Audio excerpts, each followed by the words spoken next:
Hello friends, आज की video में हम बात करने वाले हैं हमारे आराध्य, हमारे प्रभु हनुमान जी के बारे में और उनसे मिलने वाली सीख के बारे में। तो चलिए जानते हैं कि आप हनुमान जी से क्या क्या सीख सकते हैं, उनके नेचर से आप क्या क्या अडॉप्ट कर सकते हैं। तो जो सबसे पहली चीज है जो आप उनसे सीख सकते हैं वो है कि आप हमेशा हंसते रहें। आप सबने रामायण देखी होगी, हम सब ने रामायण देखी है और आपने इस चीज को नोटिस किया होगा कि आपने हमेशा हनुमान जी के चेहरे पे स्माइल देखी है, कभी उनको उदास नहीं देखा, कभी उनको रोता हुआ नहीं देखा। और ऐसा इसलिए था क्योंकि उन्हें खुद पर भरोसा था, उन्हें अपने प्रभु पर भरोसा था, उन्हें अपने काम पर भरोसा था कि वो जो भी कर रहे हैं अपने प्रभु के लिए कर रहे हैं और बिल्कुल सही कर रहे हैं। तो अगर लाइफ में आपको भी बस यही लगता है कि आप सही हो और आप जो कार्य कर रहे हो वो गलत नहीं है, तो हमेशा स्माइल रखो अपने फेस पर। अगर आप सही हो तो आपको दुखी होने की तो कोई जरूरत है ही नहीं। और दूसरी चीज जो हम भगवान जी से सीख सकते हैं वो है कभी किसी से नहीं डरो। आपने भी रामायण में देखा होगा, काफी ज्यादा ऐसी सिचुएशंस आई थी जहाँ पर हनुमान जी डर सकते थे, लेकिन वो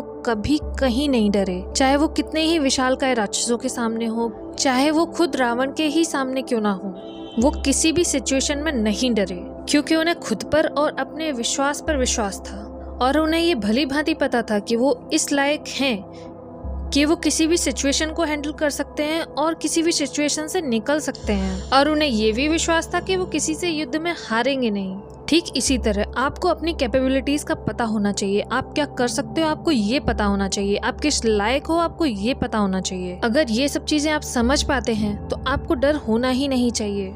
आप बस निडर होकर अपना काम करिए।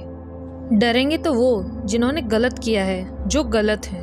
और तीसरी चीज जो हमें भगवान जी से सीखने को मिलती है वो है कि अपने आप को फ्लेक्सिबल रखो। आपको रिजिड या कठोर नहीं बनना है, अपने आप को ऐसा रखना है कि आप सिचुएशन के हिसाब से खुद को चेंज कर सके। आपने हनुमान जी को भी कई बार देखा होगा, कभी छोटा होते हुए, कभी बड़ा होते हुए, कभी किसी के सामने थोड़ा झुककर दूसरों को मौका देते हुए, और जब सबको उनकी जरूरत थी तो वो सबसे आगे खड़े थे। तो उनकी यही प्रॉपर्टी आपको अपनी लाइफ में अप्लाई करनी चाहिए। आपको पता होना चाहिए कि किन लोगों के सामने आपको डटकर खड़े रहना है और किन के सामने आपको थोड़ा झुककर चलना है। और सिचुएशन के हिसाब से आपको खुद को बदलना आना चाहिए। अपनी सुनानी चाहिए लेकिन कभी कभी दूसरों की भी सुननी चाहिए। और लास्ट प्रॉपर्टी जो आपको भगवान से सीखनी चाहिए वो है आपका प्रेजेंस ऑफ माइंड। आपकी बॉडी एक्टिव हो ना हो लेकिन आपका माइंड हमेशा एक्टिव रहना चाहिए। जिसका माइंड हमेशा एक्टिव रहता है वो कभी नहीं हारता, किसी सिचुएशन में किसी से नहीं हार सकता। हनुमान जी की छवि थोड़ी ऐसी ही है, आप उनको देखकर हमेशा इंस्पायर होंगे, आपको लगेगा कि हाँ इनमें कोई बात है, क्योंकि वो माइंड से बहुत ज्यादा एक्टिव रहते थे। किस सिचुएशन में क्या करना है ये उन्हें बहुत अच्छे से पता था। तो आपको अपने प्रेजेंस ऑफ माइंड को कभी स्विच ऑफ स्विच ऑन नहीं रखना चाहिए, हमेशा उसे ऑन ही रखो। क्या पता कब किसकी कहाँ जरूरत पड़ जाए। तो आज की वीडियो में फ्रेंड्स इतना ही, मिलते हैं नेक्स्ट वीडियो में। जय श्री कृष्णा।